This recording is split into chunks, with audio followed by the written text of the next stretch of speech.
بسم الله الرحمن الرحيم. قال حدثنا داود بن سليمان الغازي عن أبي الحسن علي بن موسى الرضا عن أبيه عن أبائه عن أمير المؤمنين أنه قال الدنيا كلها جهل إلا مواضع العلم والعلم كله حجة إلا ما عمل به والعمل كله رياء إلا ما كان مخلصا والإخلاص على خطر حتى ينظر العبد بما يختم له. داود بن سلیمان غازی نے ابو الحسن علی بن موسیٰ الرضا علیہ السلام سے روایت کی ہے. آپ نے اپنے آبائے طاہرین علیہم السلام سے سند فرمائی اور امیر المومنین علی علیہ السلام سے روایت کو نقل کیا. آپ نے فرمایا مقامات علم کے علاوہ دنیا ساری کی ساری جہالت میں مبتلا ہے اور علم انسان کے خلاف حجت ہے. علم انسان کے خلاف حجت ہے سوائے اس علم کے کہ جس پہ عمل کیا جائے، اور عمل سارے کا سارا ریا یعنی دکھاوا ہے، سوائے اس عمل کے جسے اخلاص کے ساتھ انجام دیا جائے. اور اخلاص بھی ہر وقت خطرہ کی زد میں ہے جب تک انسان کا انجام سامنے نہ آ جائے.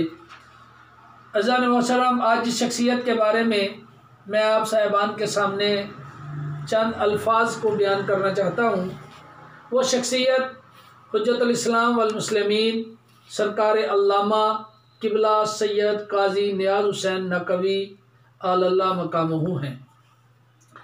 یہ وہ ہستی ہیں کہ جن کے بارے میں یہ کہا جا سکتا ہے کہ وہ علم، عمل اور اخلاص کے منبع تھے.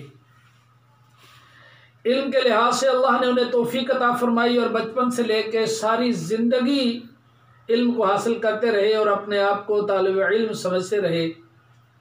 اور عمل کے لحاظ سے انہوں نے اپنی عملی زندگی میں بتایا کہ الحمدللہ میں نے جس علم کو حاصل کیا ہے اس کو اپنی پریکٹیکل لائف میں جسٹس ہونے کی حیثیت سے، قاضی ہونے کی حیثیت سے، عہدیدار ہونے کی حیثیت سے میں نے اس پہ عمل کر کے بتایا ہے، اور لوگوں کے درمیان اس منصب قضاوت پہ بیٹھ کر اچھے فیصلوں کے ذریعے سے بتایا ہے کہ میرے اساتذہ بھی اچھے تھے، میرا علم بھی ٹھیک تھا، اور میں نے اللہ کے عمل کو زندہ کرنے کے لیے ساری زندگی کوشش کی.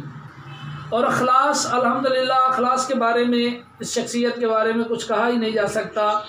بہت مخلص آدمی تھے، بہت مخلص شخصیت تھی، بہت مخلص عالم دین تھے. اپنی اولاد، اپنے بچے، بہن بھائی اور باقی تمام اقربا کے ساتھ ان کا اخلاص الحمدللہ ہم نے اپنی آنکھوں سے دیکھا ہے. ایران میں رہ کر زندگی گزاری، صاف اور شفاف زندگی گزاری. کبھی کسی طرح کی کوئی ایسی ان پہ ایلیگیشن نہیں لگی کہ جس کی وجہ سے اس خاندان یعنی نقوی خاندان پہ کوئی کسی طرح کا حرف آئے یا علماء کی جو عزت اور حرمت ہے اس پہ کسی طرح کا حرف آئے.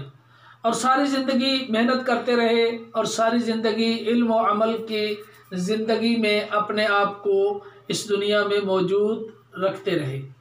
تو عزیزان محترم، آج وہ ہمارے درمیان موجود نہیں ہے، لیکن میں یہ دعا کرتا ہوں کہ جس یہ خاندان اور قوم قبیلہ کے فرد تھے اور جو ان کے رہنما، ان کے مربی اور ان کو علم دینے والے اساتذہ تھے، الحمدللہ ہمیں ان سب پہ فخر ہے.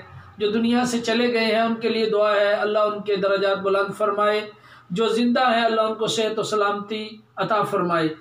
اس پاکستان میں خصوصی طور پہ اس خاندان اور خصوصاً قبلہ سید صفدر حسین نجفی، قبلہ سید یار محمد شاہ صاحب، قبلہ حافظ سید ایت اللہ ریاض حسین نجفی صاحب اور ان کے علاوہ جتنے بھی بزرگان اس خاندان کے اس دنیا میں زندگی بسر کر کے گئے ہیں یا زندہ ہیں، وہ علم سے متمسک رہے، علم کے ساتھ جڑے رہے اور لوگوں کو فیض یاب کرتے رہے.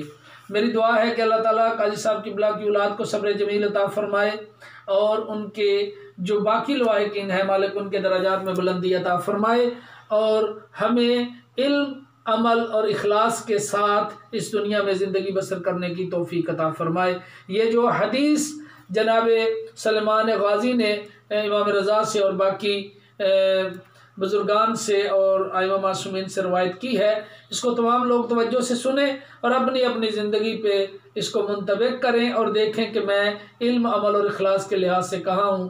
الحمدللہ اللہ نے اگر توفیق عطا فرمائی تو انشاءاللہ باقی بزرگان کے بارے میں بھی کچھ جو حرفوں کے ذریعے اور لفظوں کے ذریعے سے خراج تحسین ممکن ہو سکتا ہے وہ پیش کریں گے۔ وما علینا الا البلاغ المبین۔ والسلام علیکم ورحمۃ اللہ وبرکاتہ۔